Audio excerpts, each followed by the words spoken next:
ওই মালিকের গুণকীর্তন আমরা কতটুকু করতে পারলাম, ওই মালিকের শুকরিয়া আদায় কতটুকু করতে পারলাম, ওই মালিকের গোলামি কতটুকু করতে পারলাম, এটা দেখার বিষয় মুহতারাম হাজিরিন।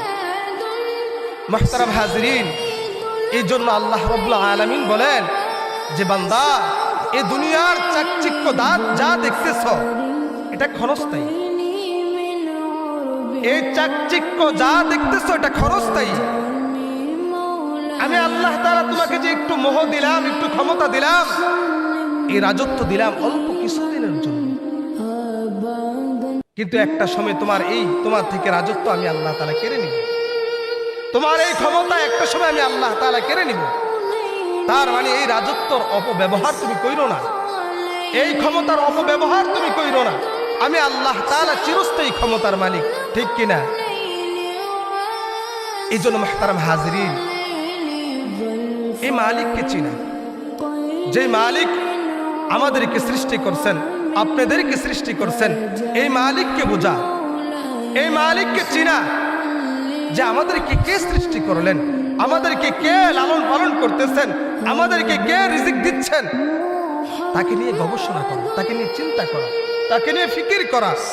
আমার প্রত্যেকটা কদমে কদমে, আমার প্রত্যেকটা অবস্থায় আমি যেইভাবে থাকি না কেন, প্রত্যেক অবস্থানে মালিককে স্মরণ করা, যে আমাকে কে সৃষ্টি করছেন, আমাকে কে নিয়ামত দিচ্ছেন, আমাকে কে লালন পালন করতেছেন, আমাকে পালনিওয়ালাকে, আমাকে রিজিক দেওয়ানিওয়ালাকে, তাকে নিয়ে চিন্তা ফিকির করা। এই দুনিয়ার চাকচিক্য, এই দুনিয়ার মোহকে নিয়ে, এই দুনিয়ার মোহাব্বতকে নিয়ে পড়ে না থাকা। এই দুনিয়ার মোহাব্বত এমন এক মোহাব্বত, এই মোহাব্বত আমার চিরস্থায়ী আখিরাতকে ধ্বংস করে দিচ্ছে, ঠিক কিনা? গতকাল যে মানুষটা জীবিত ছিল, আজকে এই মানুষটা মৃত। আমাদের চোখের সামনে, আমাদের নাগালে, হাতের নাগালে কত মানুষ এই গত এক মাস ভিতরে, আপনাদের দৃষ্টিতে, আপনাদের চোখের সামনে কত মানুষ চলে গেল, ঠিক কিনা? এক সপ্তাহের ব্যবধানে 3 জন মানুষ চলে গেল, এক সপ্তাহের ব্যবধানে 3 জন মানুষ চলে গেল। যেই 3 জন মানুষ চলে গেছে, আপনাদের সাথে চলাফেরা, উঠা বসা, খাওয়া দাওয়া, লেনদেন আপনাদের সাথে হয়েছে। আজকে এই মানুষটা কবরের ভিতরে,